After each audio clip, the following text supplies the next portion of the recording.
Welcome back for episode 44 of our Midnight Suns Analytics run. This is the supply run with Storm and Deadpool and Morbius. What a weird crew we're going to have. And this is a little general mission we're doing as a side in between two of the main missions and in between two Abby days.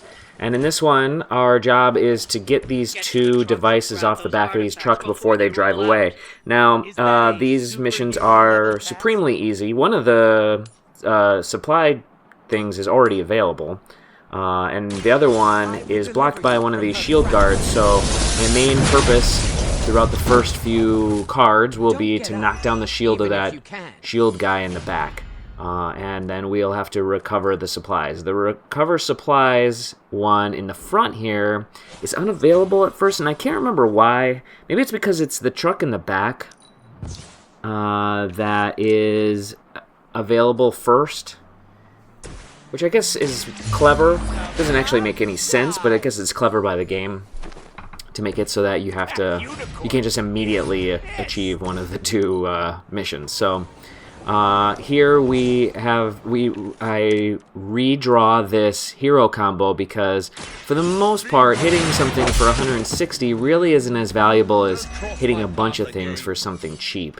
So we're going to be trying to have a lot of low-cost hits throughout this mission. Oh, here we go. We're going to try to see if we can shove this guy off for a 60%. See if we can make him fall down this hole. It's pretty rare that I actually managed to pull this off. So let's see if Morbius can knock this guy off. Whoa! Oh, massive. That's just a truly massive change for our game. Makes things really easy for us. We're going to blow up these dudes with a vortex. Bam! Knock him back into the bin. Hits for a bunch of extra damage. This guy's just barely alive back here.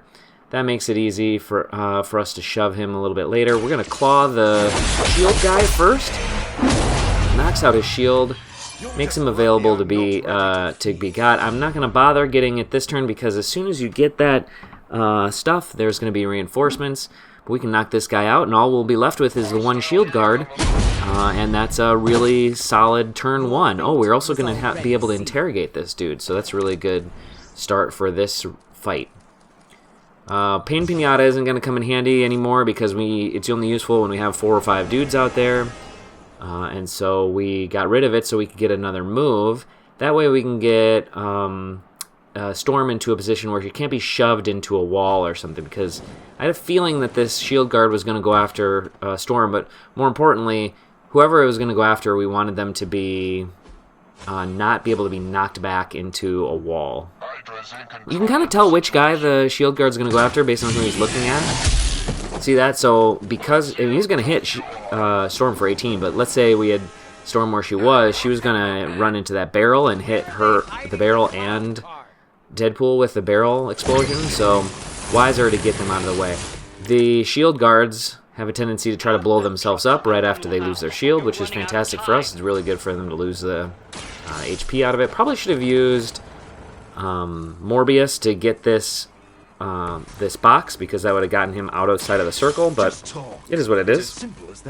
We're going to interrogate this dude so we can get some extra stuff. 22 credits, I guess that's helpful. We're going to quick shot this dude, and when we quick shot with Deadpool, it gets to go chain to another target, so we're going to do it against the one where we get the most amount of bang for our buck. Chain shotting to the other one-shot guy, the commando, is not going to be that valuable to us in this situation, so having this guy lose some HP is really good. They're both going to blow up from that barrel whenever we decide to knock it out, so that's another KO for Deadpool. Now that would have been a good reason to chain to killing that dude, was that we would have gotten the extra Infuego, but Infuego really isn't that valuable to us at this point. So we've got to get Morbius out of that circle. And so we'll hit these guys for 3. And now we're down to just the last dude. Bloodlust has not managed to come in all that handy for me for Morbius, but we'll see whether we can create some bleed on one of our guys in the future. The shield is worth it just alone, though. 37 shield is worth it for a free card, so. Off to a fantastic start here. We're pretty much at the absolute maximum speed that we could be for this.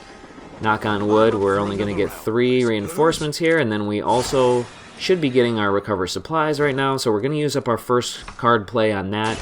Remember that that's one of the things that makes these missions a little bit difficult. We can't see it happening, but Deadpool is collecting the last crate.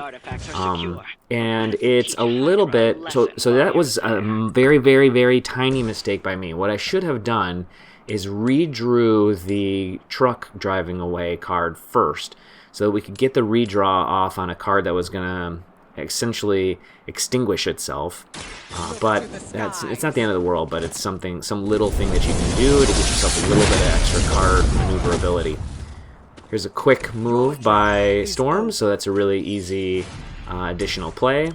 Before this guy dies, we're going to have him hit the officer. I think it's a little bit better to do it this way because now we're going to put these two dudes at somewhat lower health, such that we can use one of these other attacks to try to get rid of them.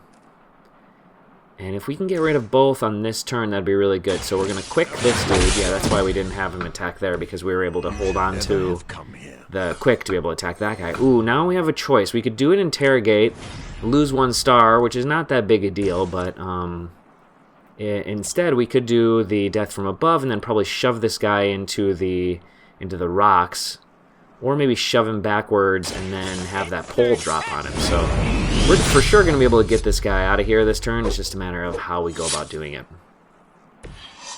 We're going to have shove him. Or do we have some sort of... Oh, a little bit of heroism maybe? No. Okay, so if we move and shove with Storm... Oh, that's enough. Okay. She's strong. Boom. Little lightning bolt smash into the wall, and we're done. So that's a nice fast mission. These three work really well together. I think Storm was the strongest overall, but Morbius had some really good moves, and I think it's going to end up being that shove into the pit was the best move of all. But an easy mission for us, and 3 stars, and we'll see you at the Abbey. After we do the analytics here in a minute, yeah, there's a nice quick supply run for our team. So we'll see Vortex was our most successful move, but the shove by Morbius certainly felt like it to me in the moment, knocking that guy off the edge. Actually, they're almost exactly the same, so I guess I'll have to go back and rewatch that Vortex move with Storm where she got 109 damage. Storm had the best outing, as I suspected. Very strong moves from her, but Morbius also did really well. 42 is a pretty good score for one of our members of our team. And last but not least, we had 1 attack from the shield guard. So we're not going to show any of the stats of the rankings changes because there really wasn't anything from this fight. So that will do it for this supply run episode, and we'll see you next episode at the Abbey.